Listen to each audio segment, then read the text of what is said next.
Andaikan sampean itu jadi wali, sebetulnya saya bilang andaikan ini su'uladab, bisa saja wali betul.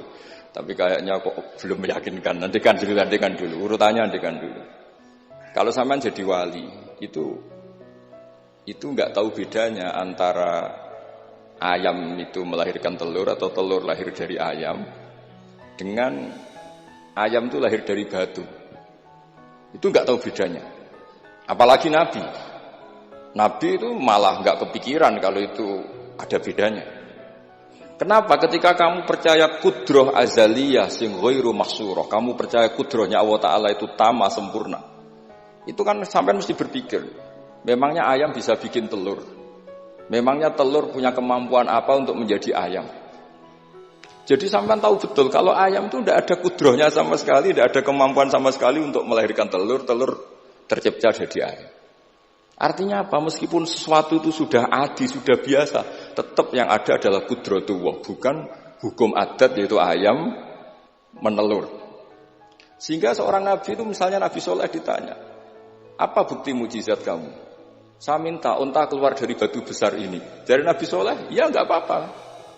Karena beliau itu tahu betul ketika unta lahir dari unta, itu memangnya unta bisa apa? Memangnya unta bisa gawe unta, ayam bisa gawe telur. Semua itu ada kudroh azaliyah, ada kudrohnya Allah.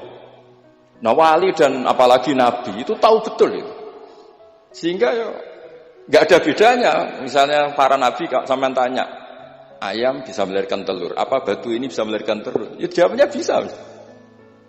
Sehingga ya betul lah. Terus ada Naqatu Soleh itu keluar dari apa? Batu. Dan Nabi Soleh biasa saja karena beliau memang nabi. Rasulullah ketika sahabatnya kelaparan, terus diundang Jabir, masakannya sedikit. Ya beliau bilang, ini masakan harus jadi banyak. Ya banyak, untuk orang sekian ribu cukup. Ketika sahabat kurang air di padang Sahara, gitu, sahabat bingung nyari air, Nabi malah sari, masyhur.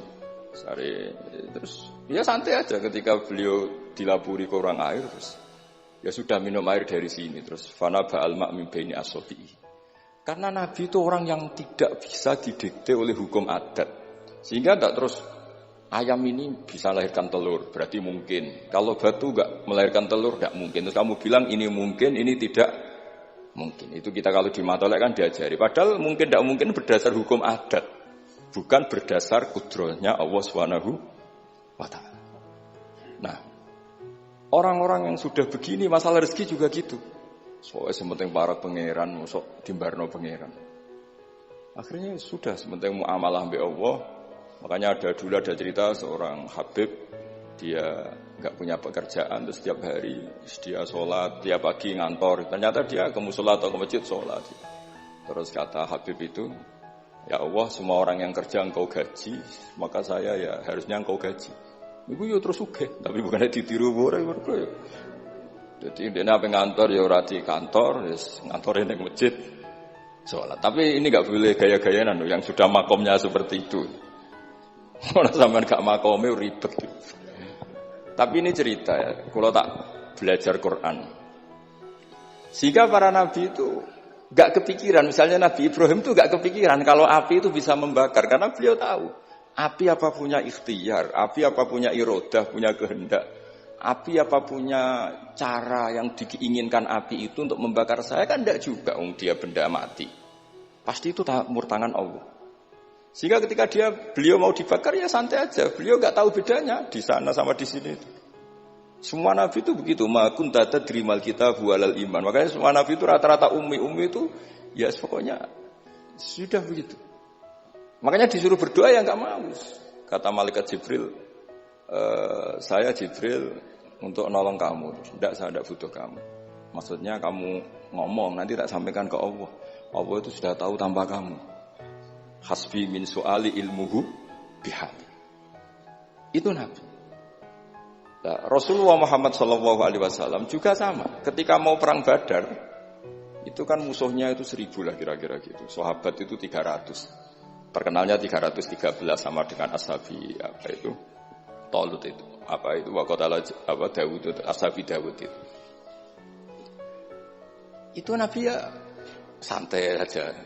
Padahal itu pedang satu dipakai orang 10. Sampai bisa bayangkan perang pedangnya gentenan.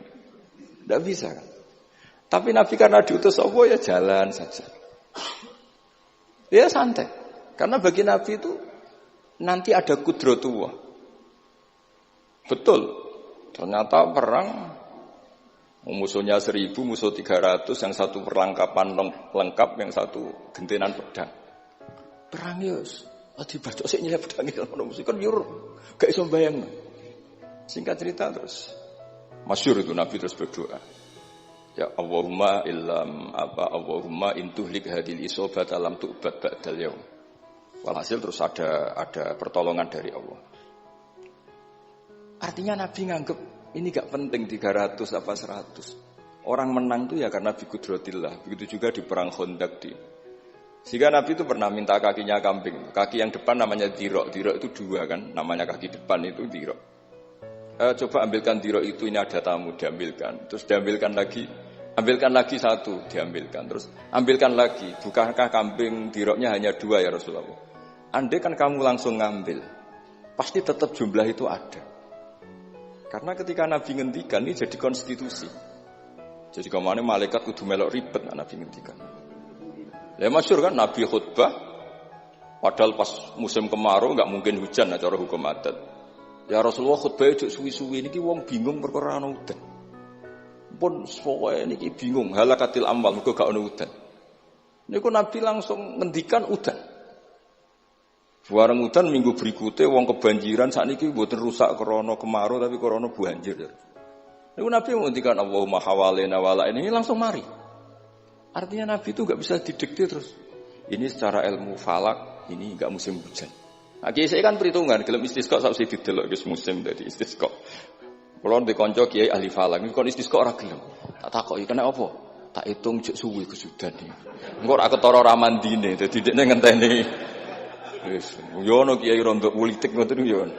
Tangan-tangan yo bener, timbang terkenal ngobos kan nurono reputasi dadi. Iku yo. Tapi kalau Nabi itu ndak. Nabi itu ma kunta tadrimal kitab walal iman. Karena kalau kita sudah makom itu enggak bisa didikte oleh al-ahkam al-adiyah. Nah, pitik mulai rondo, pendok dari pitik. Makanya ketika ada kitab Al-Fusunul Hamidiyah, hukum adat itu telah membodohkan kita lama sekali sehingga Anda tidak bisa percaya kudroh tamah. Dan ini kaitannya hormat baminan ini nanti tentang Quran. Nanti jenengan melihat mukjizat terus gampang sekali. Terus kata Imam Al-Husunul Hamidiyah ngendikan umpama klungsu niku biji asem nih. Andai kan tidak pernah terjadi klungsu itu jadi asem yang besar. Kemudian buah, kemudian macam-macam lah. Ditabak truk nganti yo masalah tenan. Terus itu gak pernah terjadi. Terus akhbaru kamu birun, terus kamu diberi cerita orang, ini klungsu ini bisa jadi pohon besar sekali suatu saat. Kamu pasti tidak percaya. Wah ini mohal, masa barang kecil jadi besar. Berhubung sering terjadi, terus Anda bilang, mungkin. Tapi pertanyaannya, ketika mungkin itu kamu kan gak ikut bikin. Namanya mungkin tidak mungkin kan kamu harus punya otoritas ikut bikin. Kamu kan gak ikut bikin, kok bilang ini mungkin, yang ini tidak mungkin. Ketika itu sering jadi pohon besar, Anda pun tidak berkontribusi kan? Kontribusinya siapa coba? Allah Subhanahu wa Ta'ala. Nah di sini terus para wali itu sudah mengabaikan itu semua. Jadi ya Nabi kalau mau mi'raj ya sudah terbang saja. Kayak Abdul Qadir Jilani kalau mau tawaf ya tawaf saja. Padahal beliau di Baghdad. Imam Nawawi itu di Damaskus tiap malam itu tawaf. Padahal penerbangan 3 jam. Karena beliau gak roh bedane iki adoh iku parku. Mbak Mutamakin kepengin teng Mekah ya teng Mekah mawon. Ra usah antri haji paspore diurus. Kondo Mas Nadi pun kondo menak nu mboten usah ngoten. Mboten usah ngoten. Niki cerita wali mboten. Artinya orang-orang ahli Quran itu sudah ke makom itu.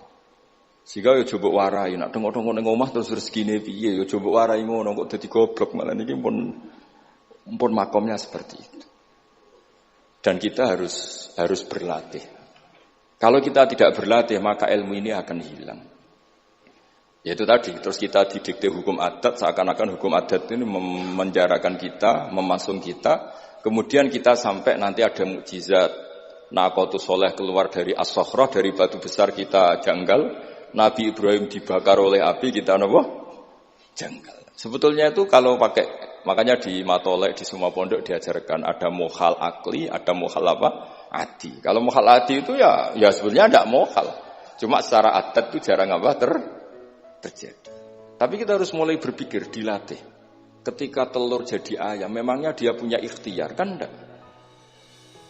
Tetap di situ ada kudratu. Wah, lah kalau sama-sama kudratu, wah bedanya apa? Telur keluar dari ayam sama telur keluar dari batu. Kan sama-sama yang menentukan adalah good. Nah di sini ini latihan tauhid. Terus yang terakhir untuk sering baca Quran secara fasih, secara benar, secara apa? Ini saya cerita min haisul makna ya. Itu sesuatu itu dikembalikan pada yang punya. Misalnya saya beri contoh ya. Kalau sampean saya tanya, mic ini kan dari besi, sama ini masker dari kertas, dari kain.